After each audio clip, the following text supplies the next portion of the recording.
श्रीमद्राजाधिराज श्रीमच्छरावती तीरवास श्रीमज्जगद्गुरु शंकराचार्य श्रीमद्राघवेश्वर भारतीन्द्र प्रभु बहुपरा गोकर्ण मंडलाधीश्वर श्रीमज्जगद्गुरु शंकराचार्य श्री श्री राघवेश्वर भारती स्वामी महाराज की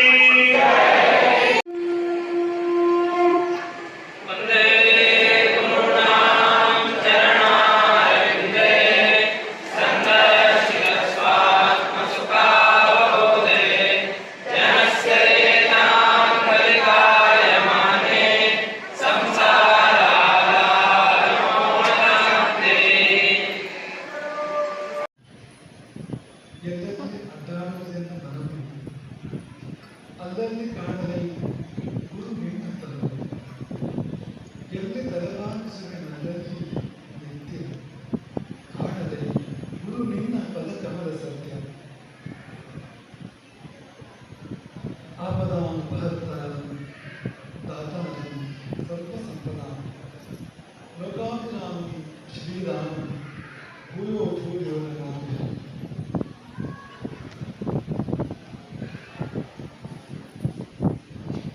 लक्ष्मी नारायण वंदे जगता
अचिन्त्यरूपमन्तहीनमन्तरायक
ಅವರಿಗೆ ಈ ಸಂಸ್ಥಾನದವರಿಂದ ಆಶೀರ್ವಾದ ನೋಡಿ.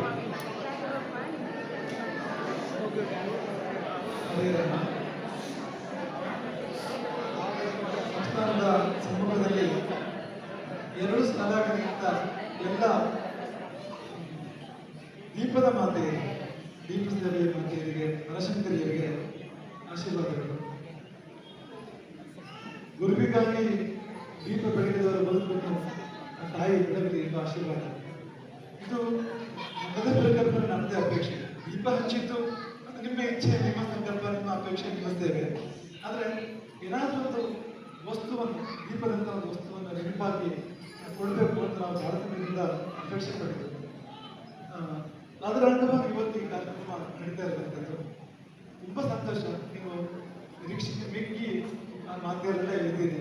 ಅದು ಎಷ್ಟು ಕಾಲ ನಡೆಸಿದ್ದೀರಿ ಆಗ್ತದೆ. 1-2 ದಿನ ಅಲ್ಲ, ವರ್ಷಾನುಗಟ್ಟಲೆ ನರಸಿಂಹದೇವಿ ದೇವಿಯ ಸನ್ನಿಧಿಯಲ್ಲಿ ನೀವು ದೀಪ ಹಚ್ಚಿದ್ದೀರಿ. ಖಂಡಿತವಾಗಿ ನಿಮ್ಮ ಬದುಕು ಕತ್ತಲಾಗೋದಿಲ್ಲ, ನಿಮ್ಮ ಪೀಳಿಗೆ ಕತ್ತಲಾಗೋದಿಲ್ಲ. ನಿಮ್ಮ ಮುಂದಿನ ಪೀಳಿಗೆ ಏಳಿಗೆ ಆಗ್ತದೆ, ನಿಮ್ಮ ಮುಂದಿನ ಪೀಳಿಗೆಯೆಲ್ಲ ಬೆಳಕಾಗ್ತದೆ, ನಿಮ್ಮ ಜೀವನವೂ ಕೂಡ ಬೆಳಕಾಗ್ತದೆ. ಮತ್ತು ನೀವು ಈ ಪದ್ಧತಿಯನ್ನು ಬಿಡಬೇಕು. ಒಂದು ದೇವಸ್ಥಾನದಲ್ಲಿ ಆಗದೇ ಇದ್ರೂ ಕೂಡ ಮನೆಯಲ್ಲಾಗ, ಅಂದರೆ ಇನ್ನು ಗುರುವಿಗಾಗಿ ಇರ್ತಲ್ಲ, ಆ ಕುಟುಂಬದ ಉದ್ಧಾರಕ್ಕಾಗಿ ನಿಮ್ಮ ಮಕ್ಕಳಿಗೆ ಒಂದು ಒಳ್ಳೆ ಪ್ರೇರಣೆ, ಒಳ್ಳೆ ಬುದ್ಧಿ ಬಂದು ಅವರ ಜೀವನ ಶ್ರೇಷ್ಠ ಎಂಬ ಅಂತಹ ಭಾವನೆಯನ್ನು ಇಟ್ಕೊಂಡು ದೀಪ ಹಚ್ಚಿ. ದೀಪ ಉರಿದ್ರೆ ಪಾಪ ಉರಿಯಿತು, ದೀಪ ಉರಿದ್ರೆ ಪಾಪ ಉರಿಯಿತು. ಅಲ್ಲಿ ದೀಪ ಉರಿಯುವಂಥದ್ದು ಪಾಪ, ಉರಿದು ಒಂದು ನಮ್ಮ ದುಃಖಗಳು, ನಮಗೆ ಮುಂದೆ ಬರಬಹುದಾಗಿರ್ತಕ್ಕಂಥ ದೇಶಗಳು. ಈ ಒಳ್ಳೆ ಪರಂಪರೆಯನ್ನು ನಾವು ಬಿಡಬಾರ್ದು. ಭಗವಂತ ಇನ್ನು ನಾವು ಆ ರೀತಿ ನಿರೀಕ್ಷೆ ಮಾಡೋದಿಲ್ಲ. ಪಾಪ ನರಸಿಂಹ ದೇವಸ್ಥಾನಕ್ಕೆ ಹೋಗಿ ಅಷ್ಟು ಕಷ್ಟ ಪಡಬೇಕು ಅಂತ ನಿರೀಕ್ಷೆ ಮಾಡೋದಿಲ್ಲ. ಅಪರೂಪದಲ್ಲಿ ಹೋಗಿ ಯಾವಾಗಲಾದ್ರೂ ಒಮ್ಮೆ ಬನಶಂಕರ ಸನ್ನಿಧಿಗೆ ಹೋಗಿ ಸೇವೆ ಮಾಡಿ ಬನ್ನಿ. ಯಾಕಂದ್ರೆ ಬನಶಂಕರ ಕೆಲವರು ಬೇಜಾರಾಗ್ತದೆ, ಬಹಳ ಕಾಲ ನೋಡಿದ್ರೆ ನಿಮ್ಮ ಮಕ್ಕಳು ನೋಡೋದಿದ್ರೆ ಅವರಿಗೂ ಬೇಜಾರಾಗ್ತದೆ. ಹಾಗಾಗಿ ನಾವೇ ಇರುವಾಗೆ ಅಪರೂಪಕ್ಕೊಮ್ಮೆ ಆದರೂ ಹೋಗಿ ದೇವರ ಸನ್ನಿಧಿಯಲ್ಲಿ ಸೇವೆ ಮಾಡಿ ಬನ್ನಿ. ಮತ್ತೆ ಮತ್ತೆ ಹೇಳುವಂಥದ್ದು, ನೀವು ಉರಿಸಿದ ದೀಪದ ಬೆಳಕು ನಿಮ್ಮ ಬದುಕಿನ ಕತ್ತಲೆಯನ್ನು ನಂಬಲಿ. ನಿಮ್ಮ ಬದುಕು, ನಿಮ್ಮ ಮುಂದಿನ ಪೀಳಿಗೆಯ ಬದುಕು ಸದಾ ಬೆಳಕಾಗಿರಲಿ. ಹರೇ ರಾಮ, ಹರೇ ರಾಮ.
Thank you.